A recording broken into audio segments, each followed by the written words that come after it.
Ke mihia te mea ngaro I te mātauranga Māori e tika mai anoa I te āhuarangi. Koe ara te huatau e āta matapakingia ana I te hui wai Māori a motu e tū ana ki whāngarei.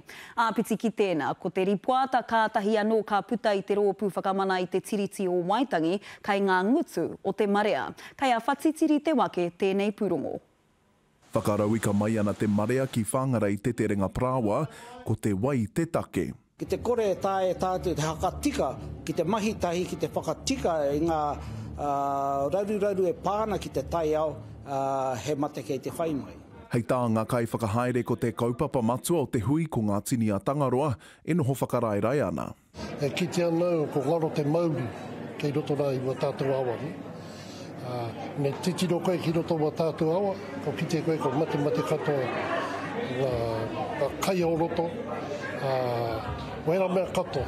I roto I tēnei anō I te tino pakanga kei wainga nui I a tātou, kia whakapaipai o tātou nei awa, me tērā anō kia whakapaipai anō te wai, he wai anō te ora mo tātou.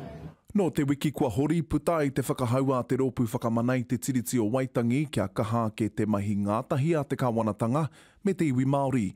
Hei tā rere a tamākiha me wero I te kāwanatanga ka tika. O kitea nei te he o ngā kāwanatanga o ngā maha o ngā taukimuri I he warāte nei mahi ki hei rātou I tuku I tahi o ngā mana hakahaere, ngā mana tirohanga mo a tātou nei wai Māori. I roto waku titiro nā te kāwana I mahi tēnei mane ko tī. I tūkino tia wa tātou awa wa tātou. Nā rātu ke te he I pēnei. Me nā rātu rongo mena kia mātou. Ko kore tēnei mahi e pā ki runga I a mātou ki te aka tika nā mahi e pā te kāwana ki runga I a tātou. He māngai kōrero a Jade Kake ki te hui nei, hei tāna kei te hunga rangatahi pea ētahi o ngā urupare ki ngā take whakarauora I te tai ao. It's at the forefront of the minds of young people today and they're seeking to bring that to their work. I think the challenge might be for the existing structures to keep up. Kaore kore ka ruku atu te hunga nei ki te hohonutanga o ngā kaupapa wai, a hei a pōpō mutu ai te hui. Ko au te awa, ko te awa, ko au. Whatitiri te wake, te karere.